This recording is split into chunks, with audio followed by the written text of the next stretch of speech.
ಈ ಒಂದು ವೇದಿಕೆಯ ಹೆಸರು ಲಿಂಗಾಯತ ಪಂಚಮಸಾಲಿ ಸಂಘರ್ಷ ಸಮಾವೇಶ ಅಂತ ಹೆಸರಿಟ್ಟಿದ್ದೀವಿ. ಬೆಳಗ್ಗೆ 10 ಗಂಟೆಗೆ ಸಮಾವೇಶ ನಡೆಯುತ್ತೆ.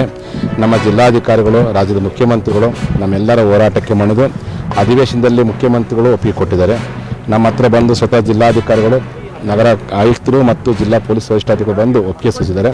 ಹಾಗಾಗಿ ಯಾವುದೇ ರೀತಿಯಾಗಿರುವಂತಹ ಭಯದ ವಾತಾವರಣದಲ್ಲೇ ನಿರ್ಭಯವಾಗಿ ಧೈರ್ಯದಿಂದ ಈ ಮುಂಚೆ ಯಾವ ರೀತಿ ಉತ್ಸಾಹದಿಂದ ಇದ್ರೆ 100 ಪಟ್ಟು 100,000ದೊಂದಿಗೆ ನಾಳೆ ನಡೆಯುವಂಥ ಈ ಹೋರಾಟಕ್ಕೆ ತಾವೆಲ್ಲರೂ ಲಕ್ಷಾಂತರ ಸಂಖ್ಯೆಯಲ್ಲಿ ಬಂದು ಭಾಗವಹಿಸಬೇಕು.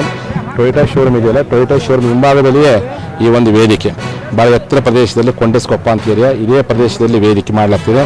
ಬರುವಂಥ ಎಲ್ಲ ಜನರು ಸಹ ಪ್ರಸಾದ ವ್ಯವಸ್ಥೆ ಮಾಡಲಿಕ್ಕೆ ತಯಾರು ಮಾಡಲಾಗಿದೆ. ಬರುವಂಥ ಎಲ್ಲರಿಗೂ ಪ್ರಸಾದ ವ್ಯವಸ್ಥೆ ಇದೆ. ಹಾಗಾಗಿ ಯಾವುದೇ ಕಾರಣಕ್ಕೂ ಪ್ರಸಾದದ ಬಗ್ಗೆ ಚಿಂತೆ ಮಾಡೋಕ್ಕೆ ಹೋಗ್ಬೇಡ್ರಿ. ನಿಮಗೆ ಆಸಕ್ತಿ ಇದ್ದರೆ ರೊಟ್ಟಿ ಬುತ್ತಿ ಕಟ್ಕೊಂಬರ್ರಿ. ಇಲ್ಲಿ ಅಂತರೂ ಬರುವಂಥ ಎಲ್ಲ ಸಾವಿರಾರು ಜನರಿಗೆ, ಲಕ್ಷಾಂತರ ಜನರಿಗೆ ಪ್ರಸಾದ ವ್ಯವಸ್ಥೆ ಮಾಡಲಿಕ್ಕೆ ಸಮಿತಿ ಇವತ್ತು ಸನ್ನದ್ಧವಾಗಿದೆ. ನಾಳೆ ನಡೆಯುವಂಥ ಸಮಾವೇಶ ಮಧ್ಯಾಹ್ನ ಬಹುತೇಕ 1 ಗಂಟೆ ಸಮಾವೇಶ ಆಗುತ್ತೆ.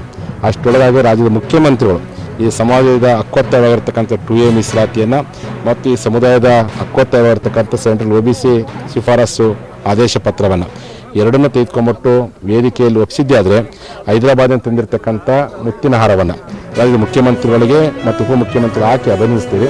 ಇಲ್ಲದೆ ಹೋದರೆ ಹರಹರ ಮಹಾದೇವ್ ಅಂತೇಳಿ ಸುವರ್ಣ ವಿಧಾನಸೌಧಕ್ಕೆ ಶಾಂತಿ ರೀತಿಯಿಂದ ಮುತ್ತಿಗೆ ಹಾಕೋ ಪ್ರಯತ್ನ ಮಾಡ್ತೀವಿ.